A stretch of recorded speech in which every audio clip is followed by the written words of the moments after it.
देखो बचपन से ही मैं बेखौफ बच्चा रहा था, किसी का डर नहीं था मुझे। और देखो डर तब नहीं होता या तो आप बहुत ब्रिलियंट हो या बहुत बेकार, तो समझ सकते हो मैं सेकंड कैटेगरी वाला था। हाँ मुझे पता था यार किस्मत में होगा तो पास हो जाऊंगा, नहीं छोड़ दे। और बचपन से ही सोच लिया था ये कागज के टुकड़े मेरा भविष्य तय नहीं कर सकते, मेरा भविष्य मेरा तकदीर मेरे हाथों में, मैं खुद बना लूंगा। अब वो डायलॉग सूट कर रहा है क्योंकि जिंदगी में थोड़ा बहुत कुछ अजीब कर लिया है। नहीं तो पहले भटक ही रहे थे। पहले 2-3 साल तो ऐसा गया ना कि घर वाले पूछते थे करना क्या है, कर क्या रहा है तू। मैंने कहा पहले वक्त ने मुझे बर्बाद किया, मैं वक्त को बर्बाद करके रख दूंगा। कह रहा वक्त का कोई कुछ नहीं उखाड़ सकता बेटा, तेरी जिंदगी खराब हो रही है। मैंने कहा क्या ही फर्क पड़ता है, जिंदगी में है ही क्या। बहुत बेखौफ था यार, बच्चे डरते हैं ना कि रिजल्ट आ जाएगा, ऐसा हो जाएगा वैसा हो जाएगा, कम नंबर आ जाएंगे। मैं डरता ही नहीं था, मुझे पहले से पता है रिजल्ट क्या आएगा, क्योंकि पढ़ा ही नहीं तो आएगा क्या। तो मैं टेंशन फ्री था, मैं तैयारी करता था कि बस आसपास के जो घर में जितने भी लेदर बेल्ट है ना वो छुपा दो, आग लगा दो। और मैं इसलिए घर का काम जान चुका हूं क्योंकि बचपन से ही सपना था कि हाउस हस्बैंड बनूंगा, और ये मैं खौफ के मारे बन गया। इस रिजल्ट से पहले ना मैं घर के सारे काम खुद ही कर लेता था। मैं हूं ना, आप बस बैठे रहो, रिजल्ट के बाद खाना भी जब तक दे नहीं रही तब तक खा नहीं रहे क्योंकि गद्दार निकल जाते हैं ना। हाँ जैसे रिजल्ट अच्छा है कौन खाए, अब तो एटीट्यूड में हम तो राजा बाबू बन गए। भाई सच बताओ तो हमारे पेरेंट्स को वो डायलॉग बोलना चाहिए था, गद्दारी करवे तो जो वो मीम चल रहा है। तो वैसे थे भाई, तो रिजल्ट की अपने को टेंशन नहीं थी हमेशा से, और सारे सब्जेक्ट क्लियर हो जाते थे। मुझे प्रॉब्लम सिर्फ मैथ से है। मैं सच बता रहा हूँ, आर्यभट्ट मुझे अभी जिंदा होता ना मैं मार देता। क्यों करा तूने जीरो का आविष्कार, क्योंकि वही मेरे पीछा नहीं छोड़ रहे भाई, हर रिजल्ट में जीरो। हाँ एक बार 100 में से 0 आए, टीचर कह रही है चेक कर लो पेपर, कहीं गलती तो नहीं कर दिया। मैंने कहा इसमें चेक क्या करूं, 100 में से 0, ऑफ कोर्स खाली सीट नाम तो लिखा है मैंने कहा नाम की हैंडराइटिंग अच्छी लगी हो तो 1 नंबर दे दो, घर वालों को बताऊंगा तो सही, 1 नंबर तो लाया हूं, कुछ तो हुआ। कह रहा नहीं 0 डिजर्व करता है, नाम के नंबर नहीं होते। मैंने कहा इससे अच्छा पेपर देने नहीं आता, ए भी अच्छा लगता है 0 से तो। हाँ और मेरे बगल में दूसरा बंदा 100 में से 100 आए, पेपर चेक कर रहा है, इतना पागल हो गया। मैंने कहा आप क्या चेक कर रहा भाई, 100 में से 100 आ तो गए। कह रहा पता नहीं पर मैं सेटिस्फाई नहीं हूँ। थोड़े 100 में से 100 आए हैं, अब कितना सेटिस्फेक्शन चाहिए तुझे है, मेरे नंबर भी ले ले। तो मुझे बस जिंदगी में यही थी उम्मीद। देखो कहते हैं ना कि आप बड़े ख्वाब रखोगे तो थोड़ा बहुत तो पहुंच ही जाओगे ना। मेरे ख्वाब ही कितने थे, 33 पासिंग मार्क्स। मैं 33 आ जाए, जिंदगी में कुछ चाहिए नहीं, मैं देख लूंगा। अब 33 की लालच में पढ़ रहा हूं, मैं जिंदगी बिता रहा हूं, मैं चीटिंग भी कर रहा हूं, तो 33 मार्क्स का होते ही रिलैक्स टॉप कर जाऊंगा। और 50 का कर दूं ना, उस दिन तो मैं कोहराम मचा देता था। हाँ टीचर भी कह रही क्या हो गया इसे। मैंने कहा 50 का पेल दिया है बहन, आसपास देखना नहीं चाहिए कोई, ये बड़ी बिल्डिंग है ना, खरीदने वाला हूं। और देखो मैं बाकियों में तो जैसे तैसे पास हो ही जाता था, मैथ बड़ा पंगा देता यार, ये तो ऊपर से जा रहा है। क्वेश्चन लिख दिया वहां, प्रूव इक्वल टू व्हाट, मैं सेम क्वेश्चन लिख के प्रूफ लिख देता था, इतना ही आता था मुझे। और मैथ के 2-2 ट्यूशन पढ़ा रहे घर वाले कि पढ़ ले, जिंदगी नर्क कर दिया भाई मैथ ने। डेली पढ़ने जा रहा हूं फिर भी समझ नहीं आ रहा, ऊपर से जा रहा है सब कुछ। मैथ और एक्स ने ना मेरी जिंदगी खराब कर रखी है, सच बता रहा हूं। इनका मकसद यही था कि तुझे बर्बाद कर देंगे। तो खुश कैसे है चूतिए, तेरी जिंदगी का अल्फा बीटा गामा सब तोड़ के रख देंगे।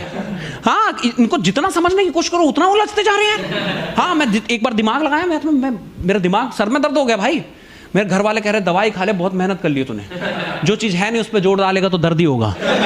मैंने कहा ऐसे मत बोलो यार, मतलब मैंने कोशिश की थी। वहीं अभी एक्स को देख लो, जितना समझने की कोशिश की उतनी दूर चली गई। उसने बोला कि शक बहुत करते हो, तो मैंने छोड़ दिया उसे। मैंने कहा जा जी ले अपनी जिंदगी। कह रही इतना भी नहीं था, अब तो प्यार ही नहीं है तुम्हें।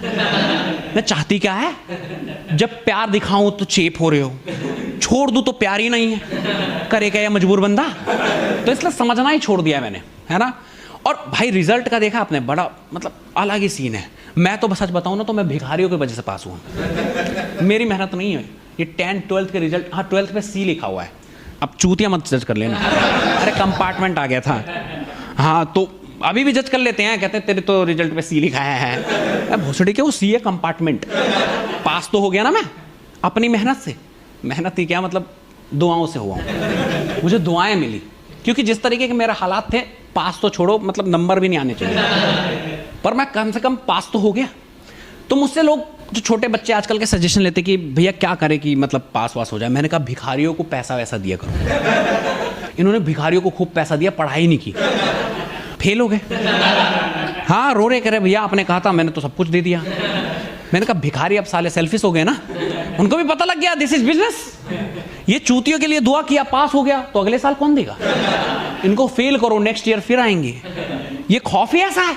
तो भिखारी खुद समझदार है भाई, वो 20-30 रुपए में अपनी किस्मत नहीं बदल पा रहे, तुम्हारी क्या बदल देंगे? वो कह रहे रोजी रोटी चल रही है, बेकार में भी दुआ नहीं करने इनके लिए। लेकिन यार देखो, लोगों को ना प्रॉब्लम, हमें प्रॉब्लम अपने रिजल्ट से नहीं है। मैं कह रहा हूं मैं फेल हो गया, ठीक है, एक साल में रिपीट कर लूंगा। आसपास के रिश्तेदारों को बहुत प्रॉब्लम है, सीधा कॉल लगा देंगे, अरे क्या रिजल्ट आया है?